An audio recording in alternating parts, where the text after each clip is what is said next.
सदैव भगवान से ये कहना कि भगवान मेरे पड़ोस में भी खूब अच्छी खेती हो, खूब बढ़िया बारिश हो, मेरे गांव बाउंड्री से चारों तरफ जितने क्षेत्र हैं सर्वत्र खूब बारिश हो। इतना नहीं कि बाढ़ आ जाए, पर इतनी बारिश तो हो ही कि जीवन बाधित ना हो, है ना। तात्पर्य है कि सर्वे भवन्तु सुखिनः सर्वे सन्तु निरामयः सर्वे भद्राणि पश्यन्तु मा कश्चित् दुःखभाग् भवेत्। हे भगवान, संसार में जितने प्राणी जीव हैं आप सबको सुखी रखो और उनके साथ साथ मुझ पर भी कृपा किए रहना। ऐसी विनती सदैव प्रभु से करना चाहिए, क्योंकि जब आप दूसरों का भला सोचेंगे तो भगवान आपका भला जरूर करेंगे। राजा ययाति ने जब ऐसा कहा तो भगवान प्रसन्न हो गए और बहुत सुंदर बारिश कराई। और जब बारिश हुई तो सर्वत्र सुख, शांति, ऐश्वर्य, आनंद। देखिए कैसे भी जब गर्मी का महीना आएगा तो लोग कोई कूलर में बैठ रहा, कोई एसी में बैठ रहा, कोई पेड़ के नीचे बैठ रहा, जिसकी जैसी व्यवस्था है। फिर धीरे धीरे मन में आता है यार जल्दी से बारिश आ जाए, थोड़ा पानी गिरे तो आनंद आए। फिर मौसम का परिवर्तन हुआ, बादल घुमड़ते हैं और बहुत तेज से बारिश होती है। और जब बादल गरजते हैं तो डर बहुत लगता है। डर तो हमें भी लगता है, और डर तब लगता है जब बहुत तेज तड़पता है, लगता है कोई बिजली गिरने वाली है।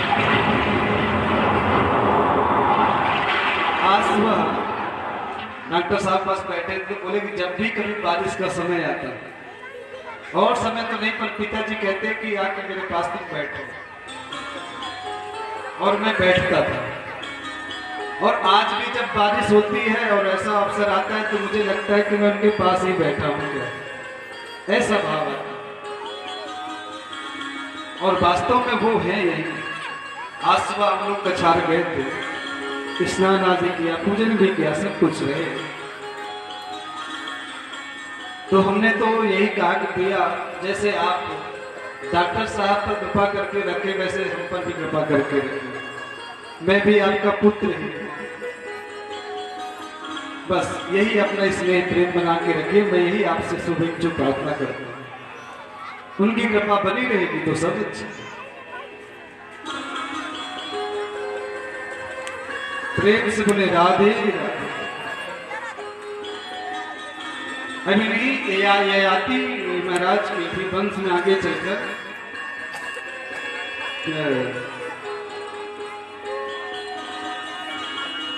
इन्हीं नंदीदेव के वंश में आगे चलकर के कुरु वंश हुआ है, और ये कौरवों और पांडवों का वंश कहलाया है। इसी में एक शाखा हुई पांचाल वंश की, जिन्हें मगध वंश भी कहा जाता है, मगध वंश भी की। और श्री ययाति महाराज के सबसे बड़े पुत्र जो हैं उनका नाम है यदु। इन्हों यदु के वंश में कई पीढ़ियों के बाद राजा हुए देवमीढ़, और देवमीढ़ राजा की दो पत्नियां। एक पत्नी के दो पुत्र हुए, पहले का नाम है अर्जन्य और दूसरे का नाम है पर्जन्य। तो दूसरी पत्नी का जो पुत्र है उसी का नाम है सूरसेन। अर्जन्य और पर्जन्य के 9 पुत्र हैं, जिन्हें हम आप 9 नंद के नाम से जानते हैं। नंद बाबा गोकुल में रहते हैं, और जो दूसरी पत्नी का बेटा है सूरसेन, सूरसेन के पुत्र आदि हैं वसुदेव आदि। अब सुखदेव जी कहते हैं गौरवी रोहिणी भद्रा मदिरा रोचना इला देव की प्रमुखासन पत्न्यानक दुंदुभे। ये 7 पत्नी है गौरवी, रोहिणी, भद्रा, मदिरा, रोचना, इला। अब देखिए भगवान के जन्म का समय आ रहा है, तो आवाज आ रही है कि जल्दी जन्मोत्सव मनाओ, चूंकि हमको भी फिर जाना है। ये जो मोर है वो भी थोड़ी देर बाद जहाँ कहीं शयन करते होंगे चले जाएंगे, इसलिए अभी अभी आवाज दिया कि जल्दी करो, थोड़ा हमको भी जाना है भैया, और आपको भी अपने अपने घर की ओर प्रस्थान करना है, इसलिए जल्दी जल्दी करवा रहे हैं भैया, निश्चिंत रहो बस।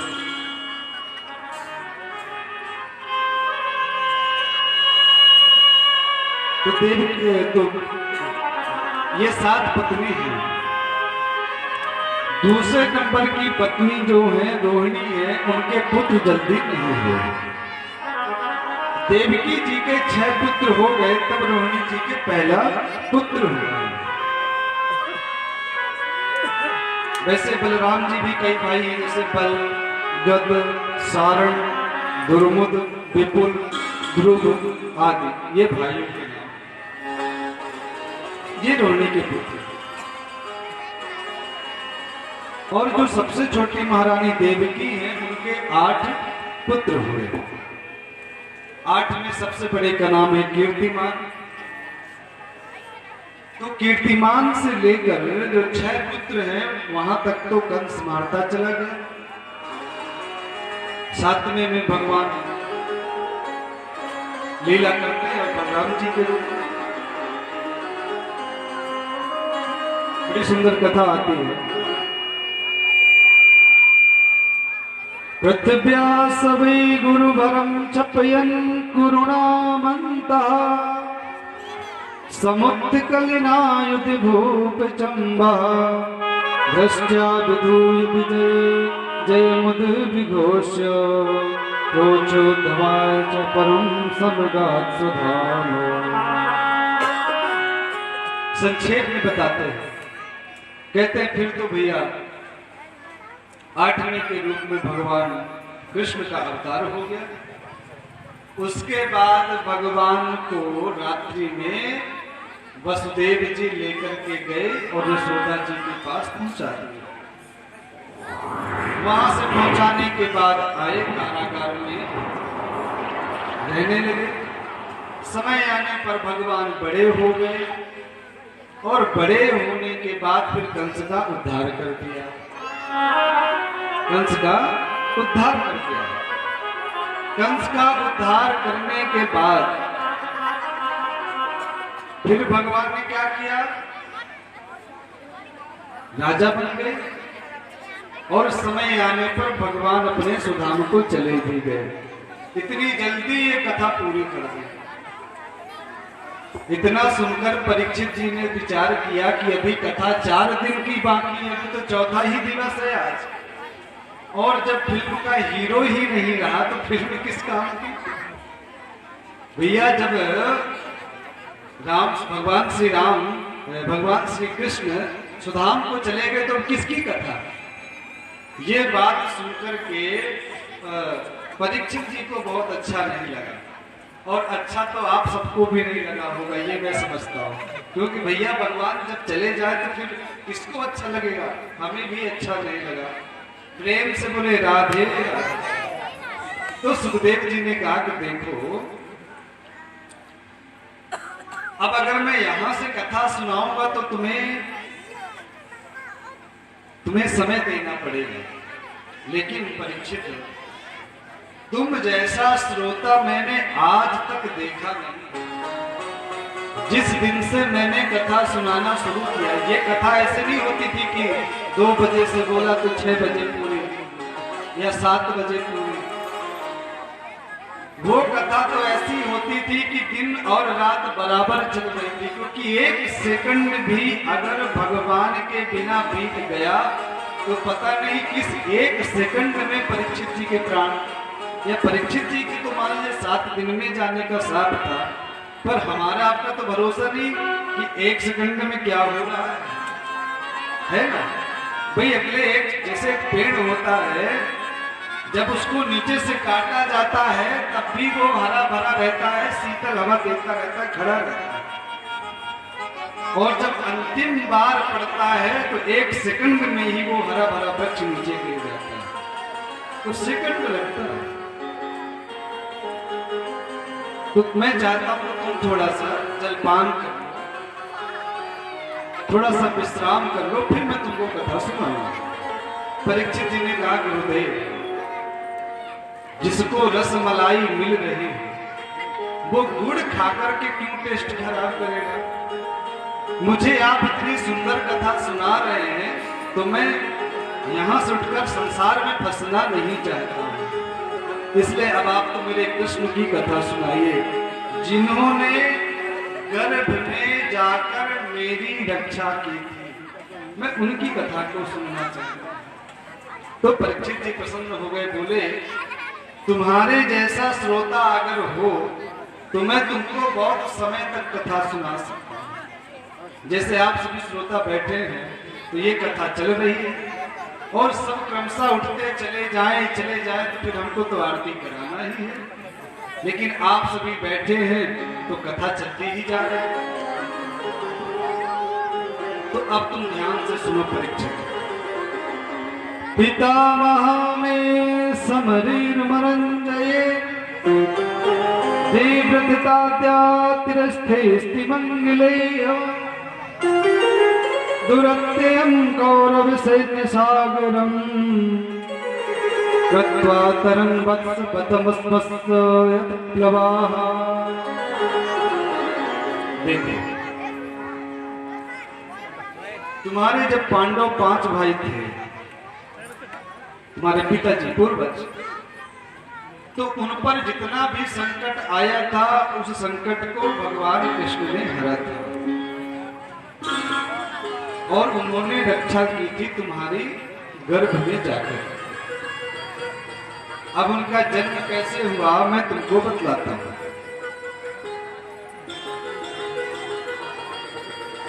द्रोणस्त्र विप्लुष्टमिदं मृदंगम संतान बीजम कुरु पांडवानां जुगोप कुक्षिं गत आत्मचक्रो मातुश्च मेयः शरणं गताया।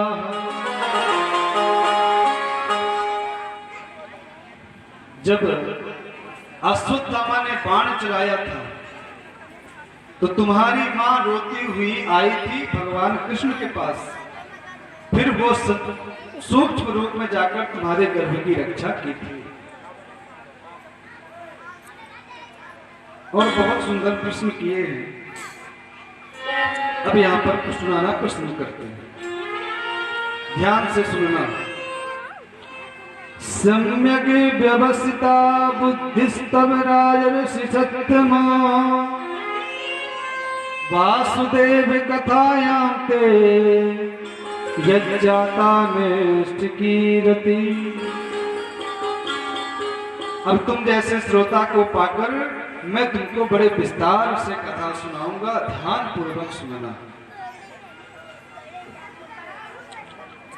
तो कहते हैं देखो, जब जब पाप बढ़ना शुरू होता है तो भगवान को अवतार लेना होता है। जब जब हो ही धर्म की हानि, जब जब हो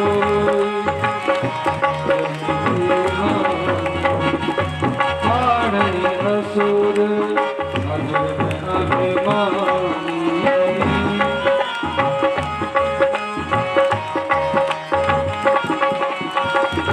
तब तब धरि प्रभु विविध शरीरा, तब तब धरि प्रभु विविध शरीरा, हरहि कृपानिधि सज्जन पीरा, हरहि कृपानिधि सज्जन पीरा।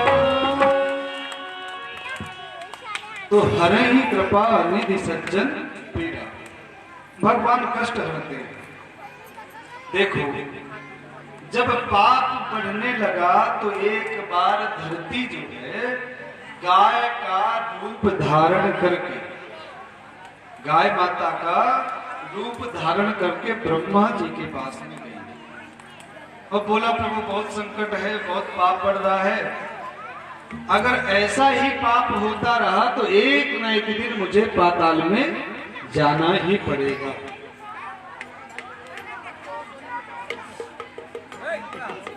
तो देवताओं सहित ब्रह्मा जी पहुंचे कहां? नारायण जी के पास, नारायण जी के पास, और नारायण जी की स्तुति करते हैं। आइए हम भी स्तुति करें।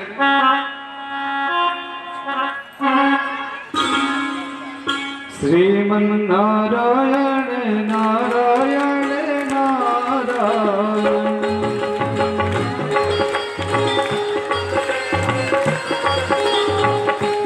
श्रीमन नारायण नारायण नारायण, श्रीमन नारायण नारायण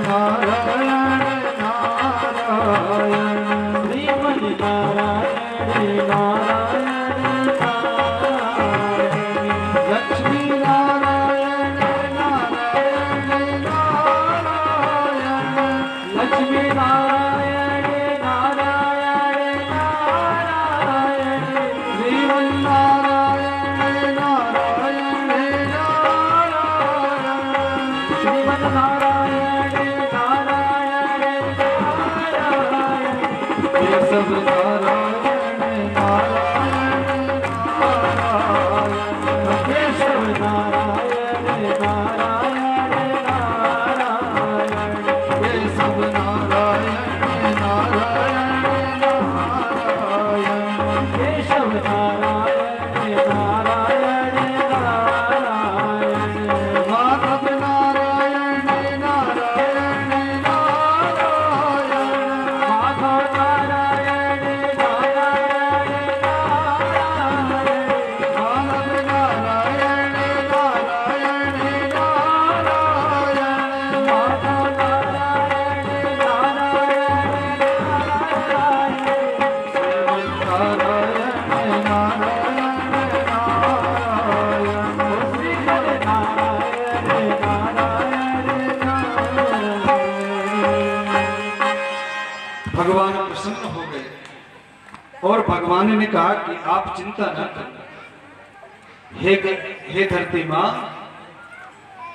वसुदेव विग्रहे साक्षात भगवान पुरुषा परा, जनिष्यते तत्प्रियार्थम संभवन्तु सुरस्त्रिया।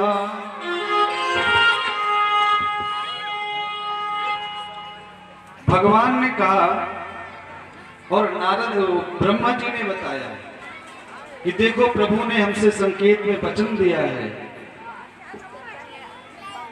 कि मथुरा में जो वसुदेव नाम के राजा होंगे और वसुदेव की पत्नी देवकी के गर्भ से नारायण यानी भगवान कृष्ण के रूप में अवतरित होंगे। गोकुल में नंद जी की भार्या जो यशोदा है, उनके यहाँ पुत्री के रूप में माया जो है अवतार लेंगे, जो कि विंध्यवासिनी देवी के रूप में जाने जाते हैं।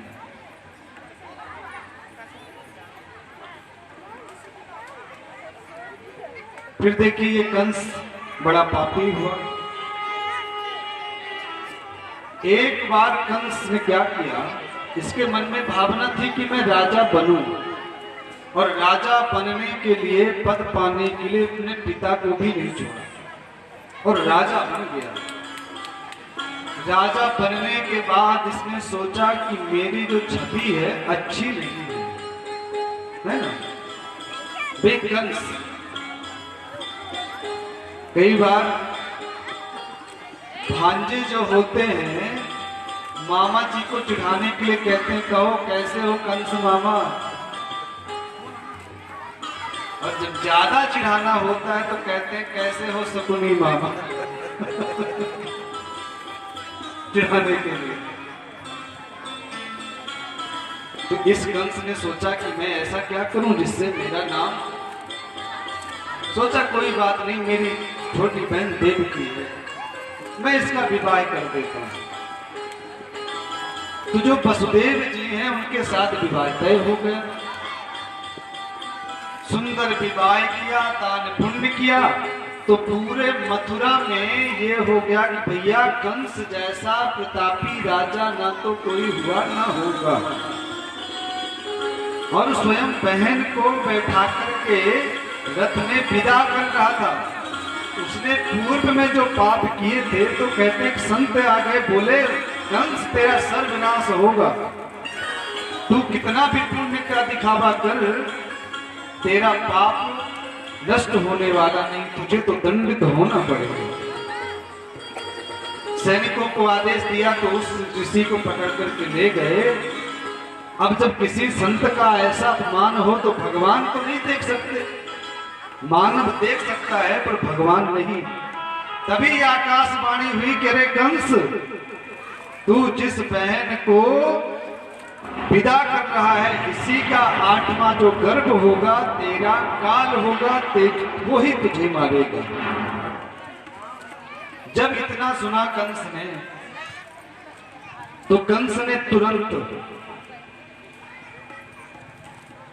तलवार निकाली और तलवार निकाल करके देवकी जी को मारने लगा। अब देखिए वसुदेव जी ने विचार किया कि अभी पुत्र आदि हुए नहीं, घर पहुंचे नहीं और मार रहा है। देखिए कहते हैं जब तक जोर चले, अगर अपने सामने किसी को कोई कष्ट हो रहा है तो उसकी रक्षा करना चाहिए।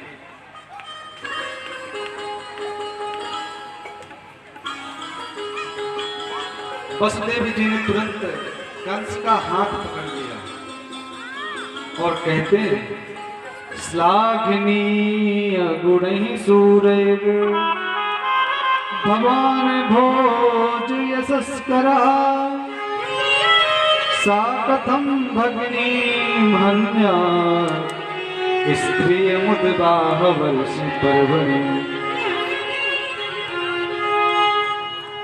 आप ऐसा कार्य कर रहे हो जिससे आपको ऐसा कलंक लगेगा कि जिससे आप मुक्ति नहीं पाएंगे। किसी स्त्री पर हाथ उठाना, वो भी विवाह के समय, ये उचित तो नहीं लगता है।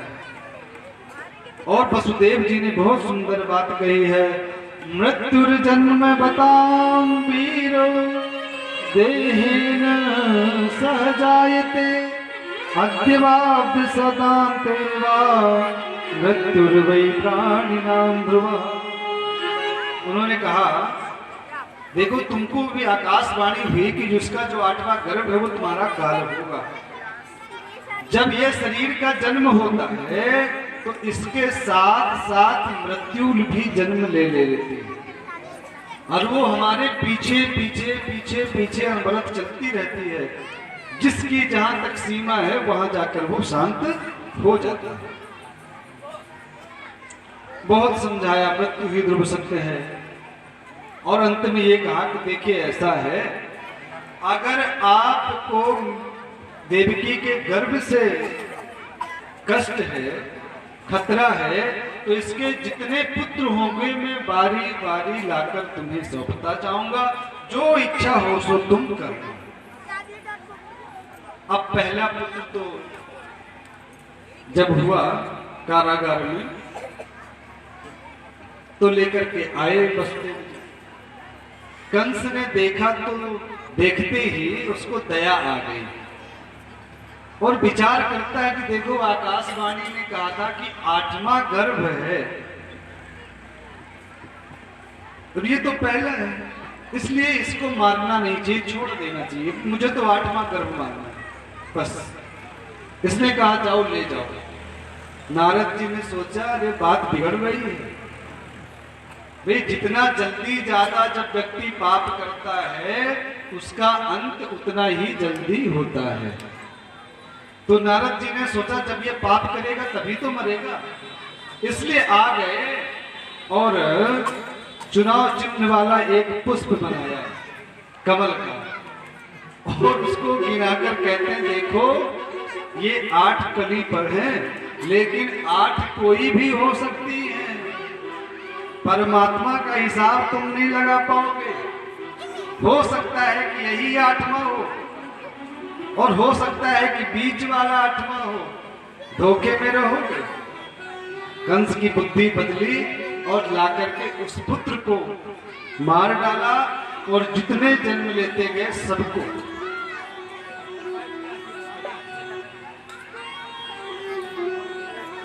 इस बार लक्ष्मण जी ने, जो लक्ष्मण जी हैं वही बलराम जी बनकर के आ रहे हैं। भगवान ने योग माया से कहा कि देवकी के गर्भ में जो 7वां बालक है इसको तुम गोकुल पहुंचा दो। सुखदेव जी परीक्षित जी के दूसरे प्रश्न का जवाब दे रहे हैं। योग माया ने उस बालक को देवकी माता के गर्भ से निकालकर रोहिणी माता के गर्भ में स्थापित कर दिया और उस बालक ने जन्म ले लिया। कंस ने पूछा क्यों? 7वें का क्या हुआ? तो सैनिकों ने कहा कि हमने सुना है कि जो 7वां गर्भ है वह नष्ट हो गया है। जब ऐसा कंस ने सुना तो बड़ा दुखी हुआ, पर उसको विश्वास नहीं हुआ। उसको लगा कि अरे कहीं ऐसा तो नहीं है कि वो मेरा काल ही हो, कहीं जीवित हो। अब 8वां बालक के रूप में मेरे भगवान श्री कृष्ण माता देवकी के गर्भ में आने वाले हैं।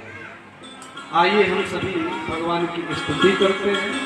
हमारे जो यजमान साहब हैं वो भी आकर भगवान का पूजन करें। आ जाइए पूजन के लिए। स्वागतम कृष्णा, स्वागतम कृष्णा, स्वागतम कृष्णा, स्वागतम कृष्णा, स्वागतम सुस्वागतम शरणागतम कृष्णा।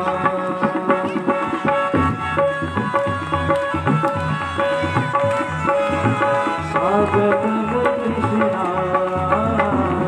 स्वागतम कृष्णा, स्वागतम शरणागतम कृष्णा।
भगवान की स्तुति हुई।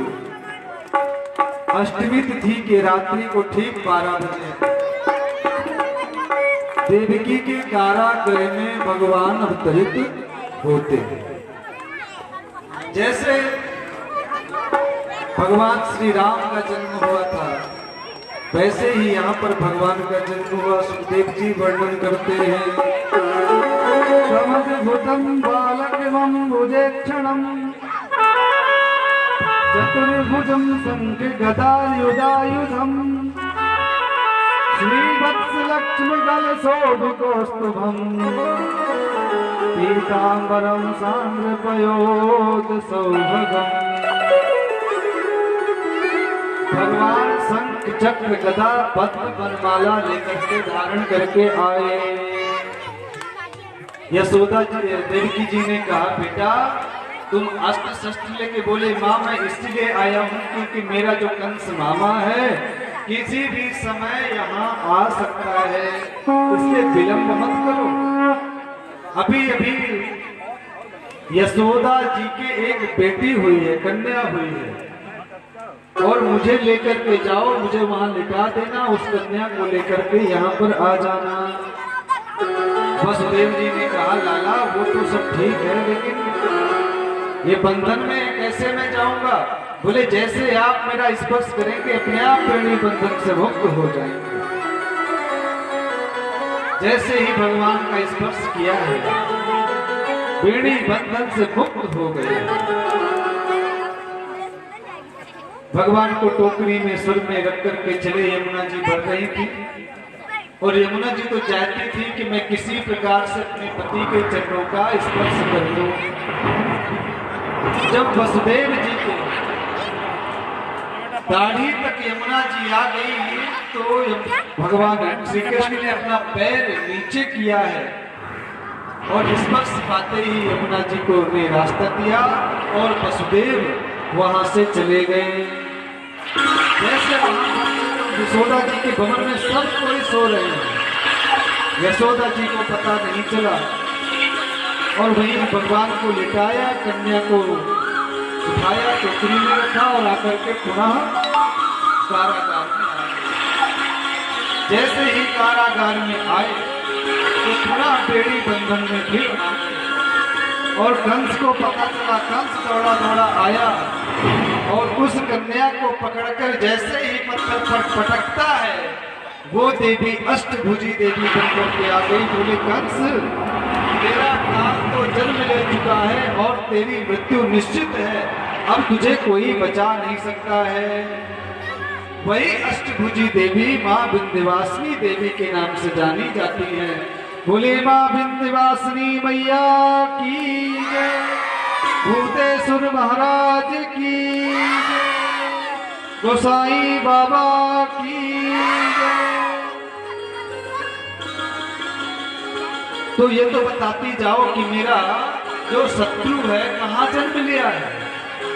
मैया ने कहा कि अब तू अपने सैनिकों के द्वारा पता लगाना, पर मैं ये बता रही हूँ कि तेरा काल जन्म ले चुका है। इतना कहकर के मैया अदृश्य हो गई, अंतर्ध्यान हो गई, और कंस को तो अब दिन और रात बिल्कुल मौत के साए में जी रहा है, क्योंकि भगवान ने नारद जी ने बता दिया था कि वो काला काला होगा। तो वो अंधेरे में भी सोता था तो रोशनी जला करके, कौवा भी आ जाए, कोयल भी आ जाए, काला काला देखे तो उससे दूरी बना लेते। अब कंस को जैसे रहना है रहे, हमसे क्या लेना भैया। जो भगवान का नहीं वो मेरा नहीं, सीधी सी बात है। जो भगवान का नहीं वो हमारा नहीं। अब वो भगवान से बचने का उपाय करे, जो करे, जैसा करे, कंस की मर्जी। आइए हम चलें भगवान के जन्मोत्सव की ओर।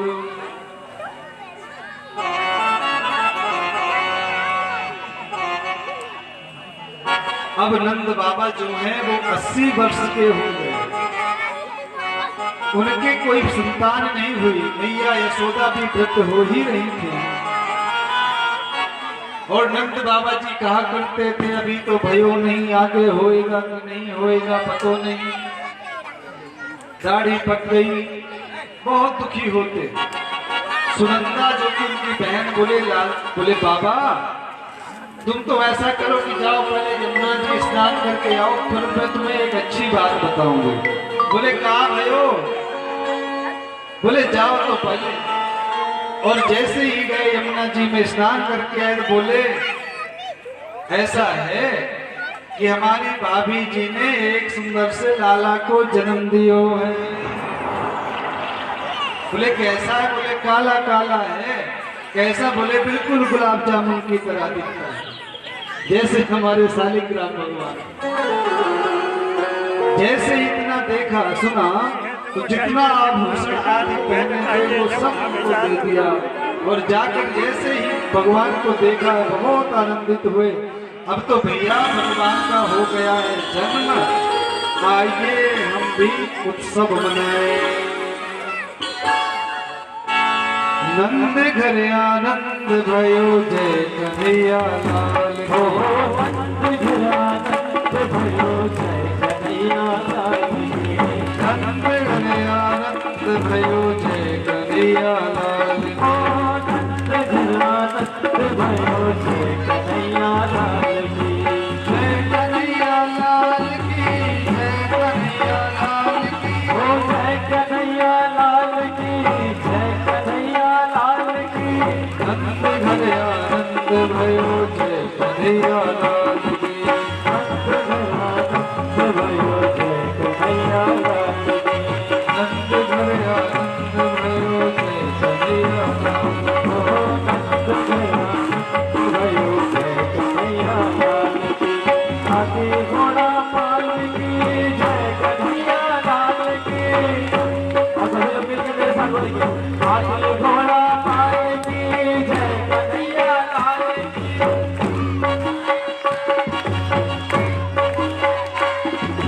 हाथी घोड़ा पाल की जय कन्हैया लाल की।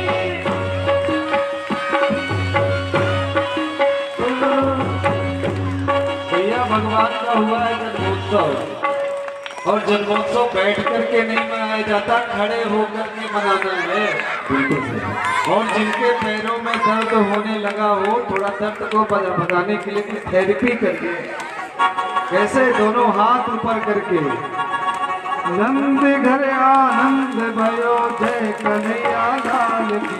नंद घर आनंद भयो जय कन्हैया लाल की। नंद घर आनंद भयो जय कन्हैया लाल की। नंद घर आनंद भयो जय कन्हैया लाल की। जय कन्हैया लाल की, जय कन्हैया लाल की। हो जय कन्हैया लाल की, जय कन्हैया लाल की। नंद घर आनंद भयो जय कन्हैया लाल की। हो नंद घर आनंद भयो जय कन्हैया लाल की। नंद घर आनंद दियो जय कन्हैया लाल की।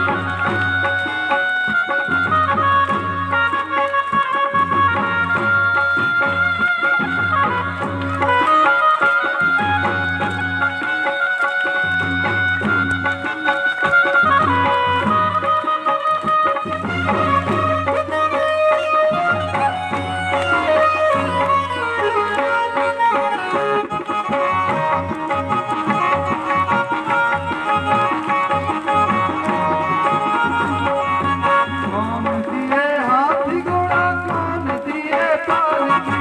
कौन दिए हाथी घोड़ा, कौन दिए पालकी। कौन दिए हाथी घोड़ा, कौन दिए पालकी। कौन दिए हाथी घोड़ा, कौन दिए पालकी। छोड़न को हाथी घोड़ा, बूढ़न को पालकी।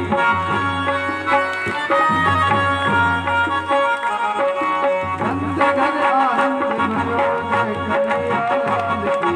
नंद घर आनंद भयो जय कन्हैया लाल की। नंद घर आनंद भयो जय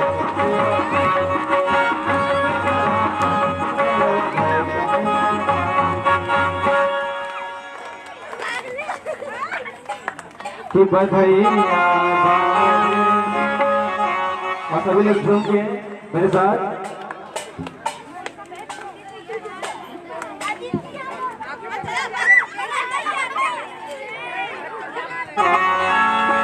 कि बधाइयाँ बाजे, आज नक द्वारे बधाइयाँ बाजे। आज नक द्वारे बधाइयाँ बाजे। आज नक द्वारे बधाइयाँ बाजे। आज नक द्वारे बधाइयाँ बाजे। आज नक द्वारे